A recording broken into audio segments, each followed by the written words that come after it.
Ya, Assalamualaikum warahmatullahi wabarakatuh. Syukur pada Allah dan salawat pada Rasulullah, pimpinan dan seluruh anggota Komisi 10, adik-adik dari BEM yang telah berhadir dari lintas kampus. Yang pertama saya ingin mengucapkan innalillahi wa inna ilaihi raji'un atas kebijakan yang diambil kenaikan UKT dengan tidak mempertimbangkan bagaimana keberlanjutan pendidikan anak bangsa. Karena apa? Kita tahu Indonesia tidak cukup sejahtera, sehingga bisa seenaknya kampus menaikkan biaya UKT. Karena memang ini, mohon maaf ya, kita ini sebetulnya Komisi 10 ini selalu terjebak dengan persoalan-persoalan di tengah-tengah kampus, sekolah, kebijakan yang diambil di saat kita sedang melaksanakan reses. UKT ini meningkat, itu sebetulnya kan ini sesuatu hal yang sangat tidak manusiawi. Kita ingin mencapai Indonesia Emas 2045, generasi emas gitu. Sementara mereka terkendala dengan pembiayaan. Kami memang Komisi 10 punya aspirasi untuk memberikan KIP kuliah. Tapi yang kuota yang kita dapatkan saja tidak bisa memberikan secara signifikan gitu ya terhadap calon mahasiswa yang membutuhkan. Konon lagi ketika mereka yang sudah berkuliah tidak mampu melanjutkan. Ini kan harusnya kebijakan itu harus betul-betul difikirkan, karena tugas kita mendidik yang ujung-ujung adalah manusia yang bisa memanusiakan manusia.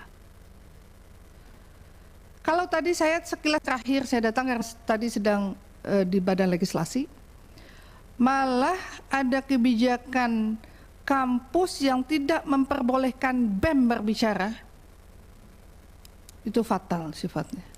Harusnya BEM itu menjadi mitra kerjanya kampus, yang nantinya suara mereka itu harus menjadi bahan pertimbangan kampus, karena ini kan organisasi yang mewakili mahasiswa di kampus gitu. Dengan lahirnya PTNBH, itu kampus kan diminta agar kampus ini bisa diberikan keleluasaan. Kemarin saya hadir di kegiatan Unsiah launching produk yang bisa bekerja sama dengan perusahaan-perusahaan komersil gitu ya, yang nantinya kan bisa berdampak terhadap peningkatan keuangan dari kampus itu sendiri, dari kreativitas, dari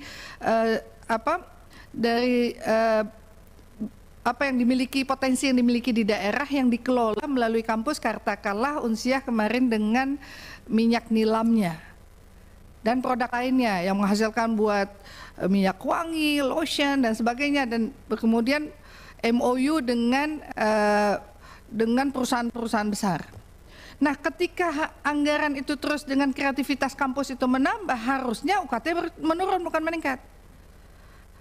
Nah, belum lagi fasilitas kampus secara infrastruktur itu masih sangat minim gitu, masih sangat kurang di beberapa kampus, terutama di daerah-daerah.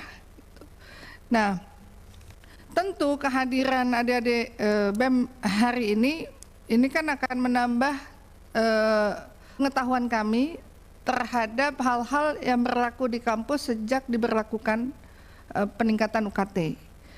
Jadi memang ya kemarin ada sampai pinjol lah gitu ya.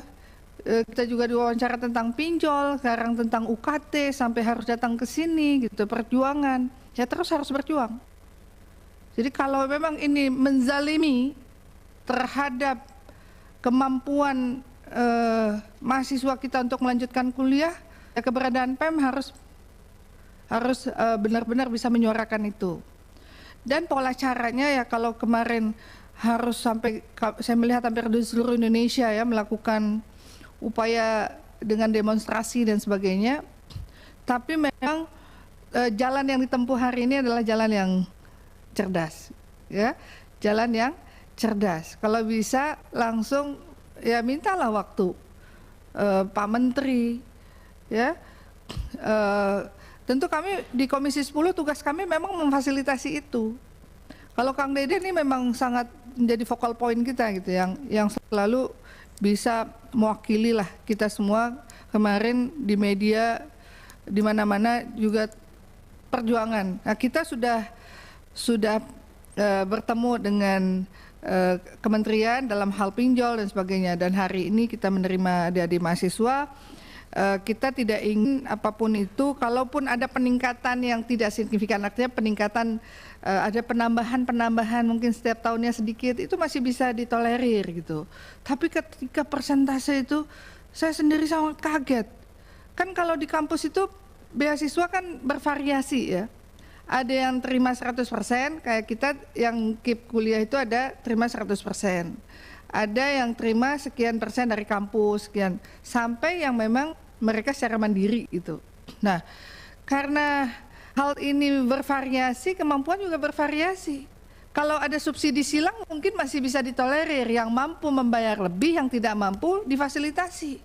Nah, pasti tidak adakan gejolak seperti ini, maka kebijakan itu harus benar-benar secara cerdas, secara cermat, melihat kepentingan yang lebih besar.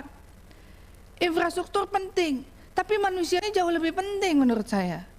Nah, insya Allah kita di Komisi 10 ini akan mencoba nantinya di dalam pertemuan ke depan, kita akan sampaikan hal ini agar kampus tidak bisa semena-mena dengan aturan yang ada untuk pengembangan kampus itu, sehingga yang dikorbankan adalah mahasiswanya.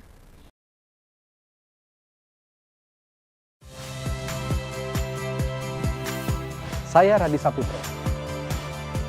Saksikan program-program Kompas TV melalui siaran digital, pay TV dan media streaming lainnya. Kompas TV, independen, terpercaya.